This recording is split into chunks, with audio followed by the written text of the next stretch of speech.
invitación. Bueno, es la primera vez que estoy y también está reciente, muy poco, ¿no? Y hace muy poco también estoy aquí, y gracias por la invitación.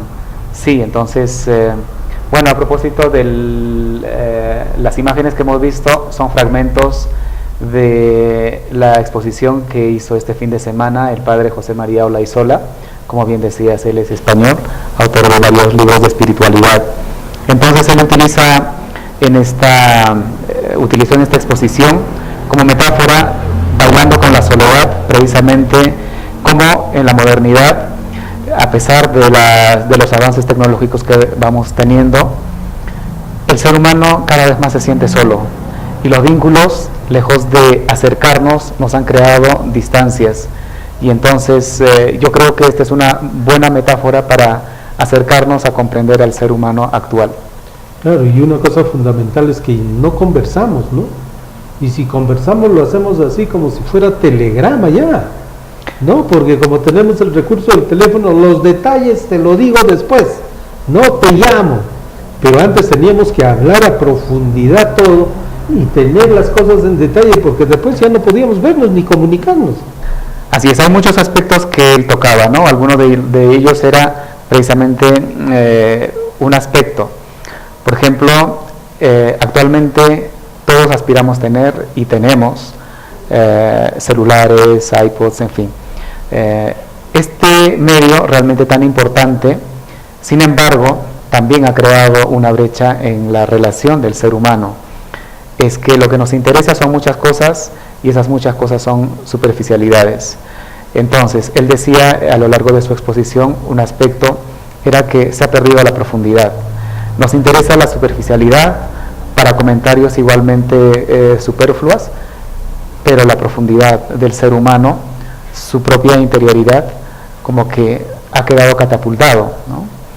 Eso ya no lo conversamos ni siquiera con la familia, ni siquiera con los hermanos, los papás, y por ahí necesitamos cada vez más a un psicólogo para hablar de esas cosas. Así es, en efecto. Entonces, creo que es uno de los males que tenemos que mirar más cuidadosamente, y tenemos que asumir nuevas miradas frente a nuestro propio ser, o sea, como ser humano.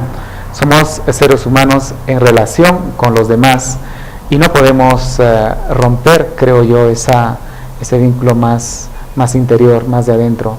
Entonces, él puso varios ejemplos a propósito de este tipo. Hace un rato decías de que en efecto en Facebook queremos tener muchos amigos, sin embargo a muchos de ellos probablemente no los conozcamos, y son personajes prácticamente ficticios, existentes en algún lugar, pero con quien no podemos encontrarnos de tú a tú. Entonces, al no encontrarnos, creemos que estamos en ese lugar virtual vinculándonos, pero en el fondo no existen esos amigos. Claro, y hablando o conociéndolos desde el lado positivo, de lo bueno que son, pero nada por otro lado, ¿no? Sí, así es. Y entonces, incluso el contenido que uno tiene ahí no te da pie a que puedas conversar más profundamente, sino son banalidades, muchas veces son noticias que circulan por el mundo, cosas que sí en efecto están pasando, pero a nivel como de construcción y de sentido del ser humano, pues se pierde, ¿no? Pero lo cierto es que no podemos dejar ya de tener un televisor, no podemos dejar de tener un celular, no podemos dejar de estar comunicados vía el Facebook, Twitter, Instagram. ¿Qué hacer? ¿Qué hacer? Yo creo que uno tiene que volver a mirarse también de vez en cuando. O sea, ¿cuál es el sentido de la vida? ¿No? ¿Quién es uno finalmente? ¿Hacia dónde uno quiere orientar? Y juntamente con los demás, ¿hacia dónde puedo orientar y dar sentido a la vida? Yo creo que tiene que pasar por el sentir.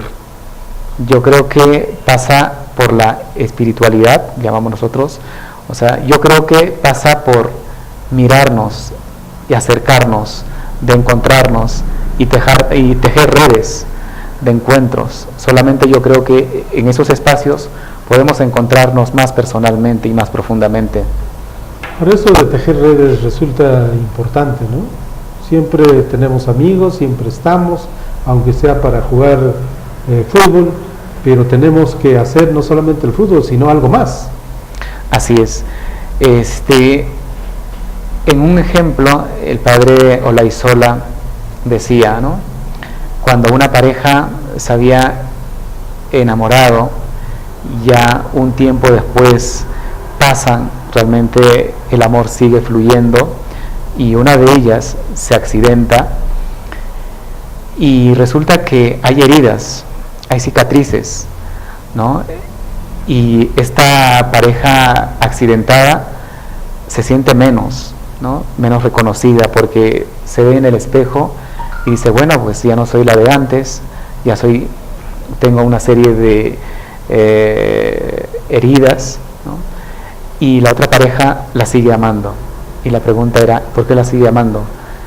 Es que yo siempre te sigo amando porque no por la imagen que yo me he formado de ti, sino por la manera como tú percibes la vida, llevas la vida y te vinculas con la persona y especialmente con la propia pareja. Entonces yo creo que muchas veces igualmente en la relación hemos superficializado, o sea, puede pasar con los amigos, puede pasar seguramente con la pareja, con la familia, con la comunidad, en fin, pero yo creo que hay otro tipo de encuentros más profundos y eso pasa precisamente por preguntarnos quién eres tú, quién soy yo, cuál es el sentido de tu vida, hacia dónde orientas, hacia dónde se dirigen tus habilidades, tus potencias, tus fuerzas en este mundo, ¿no? Claro, o sea, eso es casi conversar con uno mismo, ¿no? Pero al mismo tiempo, ¿cómo generar esos otros espacios? Porque sí tenemos otras alternativas, bueno, las cantinas, los bares, las fiestas y todo, donde sí podemos terminar yendo, pero estos otros espacios donde encontrarnos, donde hacer que todo esto se pueda reflexionar a profundidad, generar otras condiciones, ¿cómo hacer?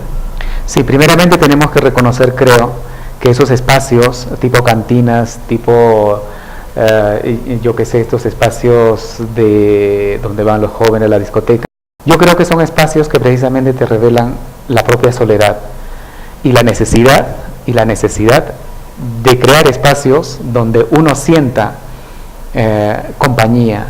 Pero claro, esos espacios no siempre generan espacios de compañía verdadera, sino más bien te llevan a otros caminos, ¿no? Que bien uno sabe que has elegido mal y quieres ir por otro lado. Entonces, yo creo que primero pasa por ahí.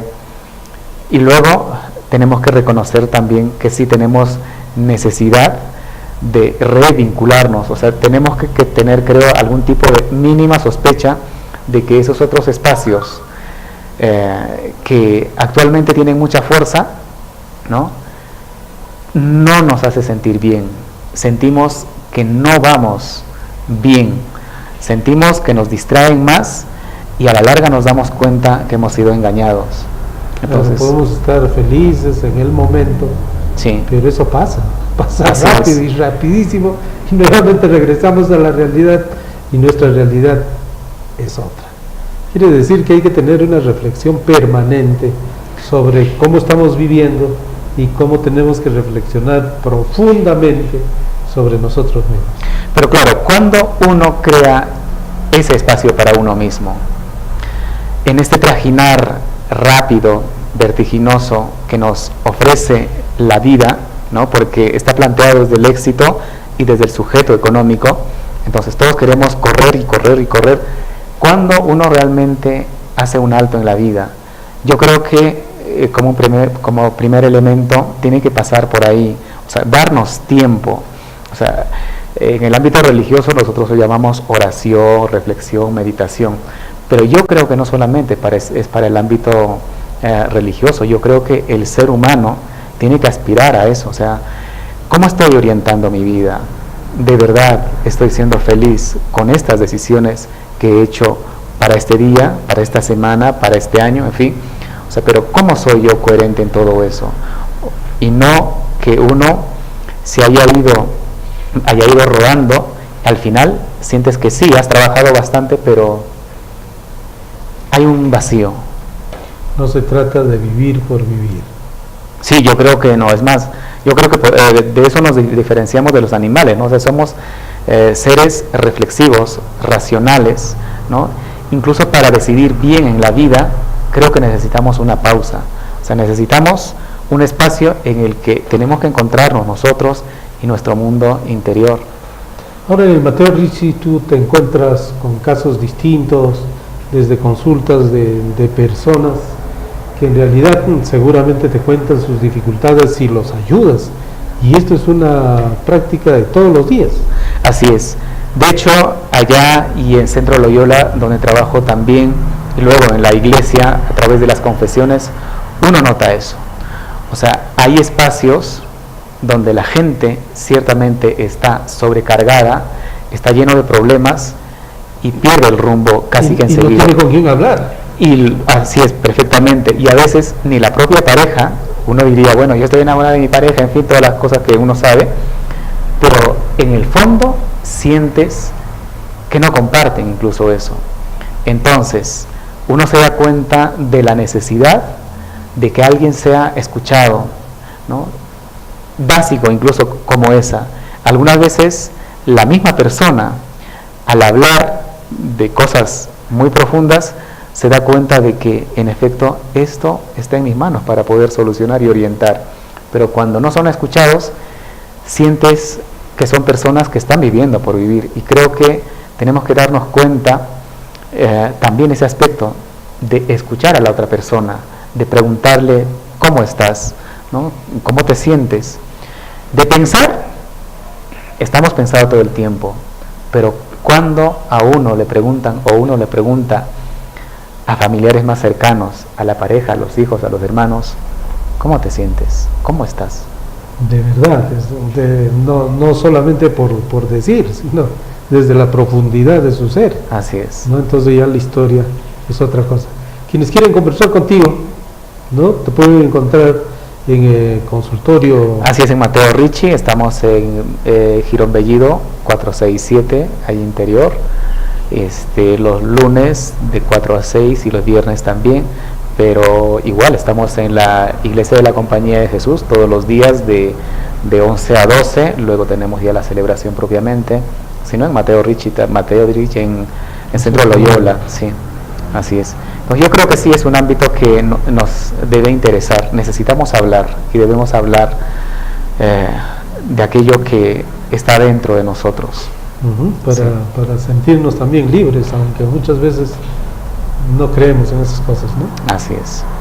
Polinario, muchas gracias por haber venido al programa. Bueno, gracias Carlos a ti por este momento. Bueno, pues esto ha sido la primera vez. Y seguro más adelante, y algunos incluso con tus propias producciones, porque a ti también te fascina el tema de las comunicaciones. Sí, de hecho, quizás le quito un par de segundos. También participo de una asociación creada aquí en Ayacucho que se llama ASICAI, Asociación de la Industria Cinematográfica de Ayacucho, que bueno, es una asociación muy joven. Y bueno, pues la nueva directiva de este año, en el que integro yo, estamos comenzando a hacer algunas actividades. La actividad pasada fue sobre un cine de un autor uruguayo que vivió aquí en el Perú, de Walter Tournier, ¿no? Entonces han sido varias producciones de él que hemos proyectado en el cine municipal, pero próximamente también estamos planeando hacer algunas actividades juntamente con este grupo. Así es que... Bueno, muchas gracias nuevamente.